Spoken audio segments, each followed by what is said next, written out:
gathered groups of men in cellars. He got up on a box and talked to them in that reedy voice, sometimes a whistling noise because of his wound in World War I. I couldn't tell you what he said because I was way in the back, but when he finished, these guys were all ready to go back to the fight. He was that kind of leader. Yet Allen had his detractors. The voiceover for a television documentary on the 1st Division described him as showing up disheveled and drunk to meet with the top brass in Sicily. The commentary also labeled him not a team player. Author Leonard Mosley, in a biography of General George C. Marshall, called Allen a rip-roaring drunk. The 1st Infantry Division under Allen's generalship was recognized by his peers as the best foot soldier outfit in the North African campaign. When Patton, long a sometime friend and competitor, was in charge of the American effort for the invasion of Sicily, he insisted on having Allen and his division under his command. The 1st Division spearheaded the ground forces in the conquest of the Italian island. Yet Patton would acquiesce to Allen's subsequent relief from his post and his transfer in semi-disgrace back to the United States. Nonetheless, Allen rose from his ashes to return to Europe as leader of the 104th Infantry Division and successfully campaigned to the Elbe River, where he and his troops met the Soviet forces.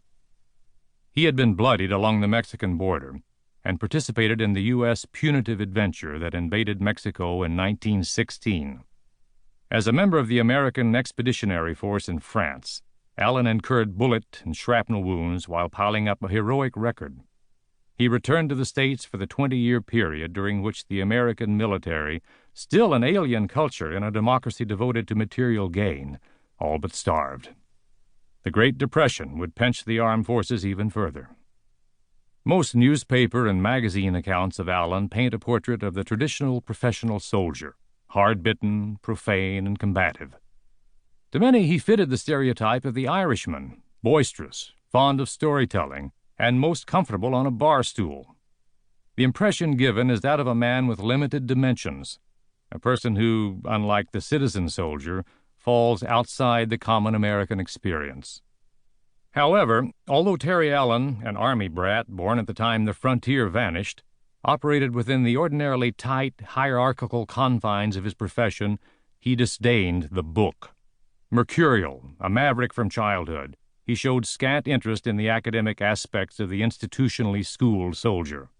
Yet time and again he demonstrated that not only did he know how to wage war, but also he was a master of strategy, tactics, and ordnance. Allen never was all gun and no heart. Unlike many of his contemporaries, he was a man of extraordinary compassion, even as he directed the bloody business of America's greatest war. Although he grew up on Army posts, played with the rough-hewn children of soldiers, associated with the crude, hard-drinking, often illiterate enlisted men, and as a young officer was a zealous carouser, he was as devoted a family man as one could find.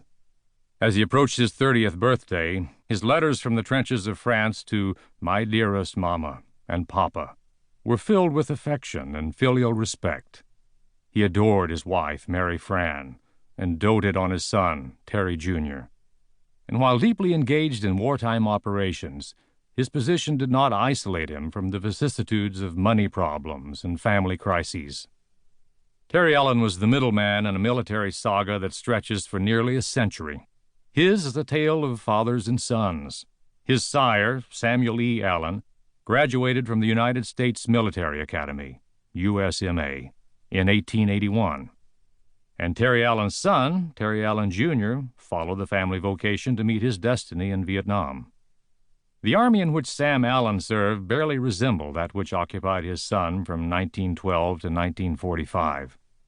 And in the post-Korea and Vietnam era, Terry Allen Jr. confided to a friend, "My dad could never have survived in the Army of today."